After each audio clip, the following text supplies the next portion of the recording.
Hey everyone, in this video I list what I believe to be the top 10 most useful items in Zelda games. This list is of course entirely my opinion, so feel free to comment or make your own video in regards to anything you would have put here. Thanks for watching, and I hope you enjoy. All Zelda games share the common theme of exploring dungeons to eventually find and fight the boss in order to acquire some kind of special object. While progressing through these dungeons, no matter if it is the first or last, your progress will be temporarily halted by a locked door, forcing you to find the necessary key. Usually, you'll have to do something such as defeat all the enemies in the room, or solving some kind of puzzle to get the key. Regardless, you won't get very far in a dungeon without obtaining keys, not to mention that you generally won't be able to even reach the boss room without a special boss key.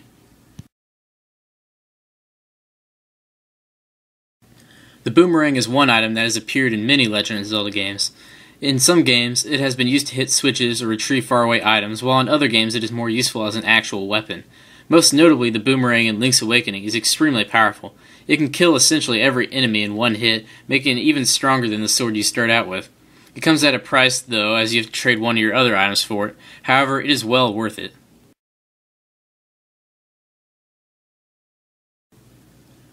Being the strongest obtainable arrows in several of the Zelda games, it makes sense that the light arrows are received fairly late in the game. They consume some magic, but their power makes them more than worth the use. In Wind Waker, they can even take down a Dark Nut in a single shot, and they are one of the few weapons that can actually damage Ganondorf. However, the fact that you generally don't get them till later in the game is what made me decide to put this lower on the list.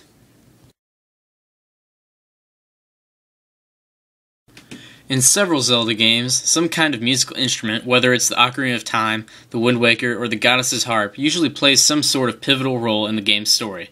They have a variety of uses ranging from changing the time of day to activating portals. Possibly their biggest use is for warping. Usually the worlds of Zelda games are rather large and can take a while to travel from one place to another. The warping power of certain songs greatly cuts down the travel time, making them pretty useful.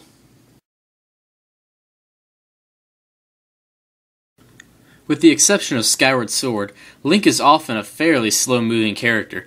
Perhaps he is just enjoying the scenic landscapes around him, or maybe he is just weighed down by all the equipment he has to constantly carry around. Whatever the reason for his underwhelming speed, there is one item that really makes up for it. The Pegasus boots allow Link to zip back and forth across the screen in a linear path at much higher speed than what he is normally accustomed to. Not only are they good for running, but the boots also have other uses, such as for knocking things out of trees or plowing through groups of enemies.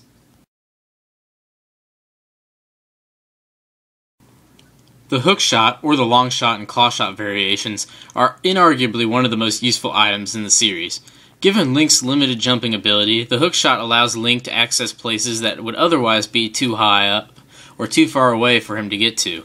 The dual claw shots allow for even greater accessibility since it gives Link the ability to grapple from target to target, which is great for traversing large chasms and other gaps.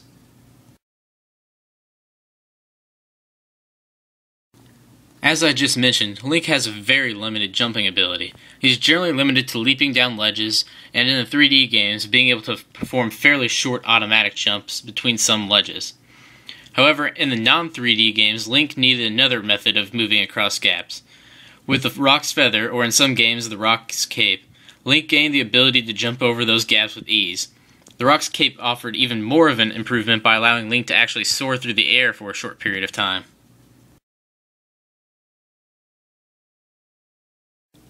The Beetle makes its first appearance in Skyward Sword, and is possibly the most useful item in the game. You will need it throughout the entire game, which is why it's given to you in the very first level. It can retrieve far-off items and hit out-of-the-way switches, and that's just before it is upgraded. After being upgraded, the Beetle is equipped with pincers that allow it to pick up bombs to drop from above. It's useful for clearing out groups of enemies and blowing up rock formations that Link would otherwise be unable to destroy.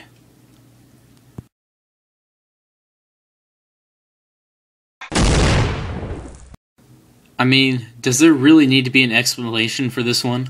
Bombs are useful because they blow things up. In every Zelda game, there will inevitably be some wall or rock formation that is in Link's way, and the most logical way of dealing with them is to just blow them up with bombs. Over time, there have come to be several different variations of the standard bomb.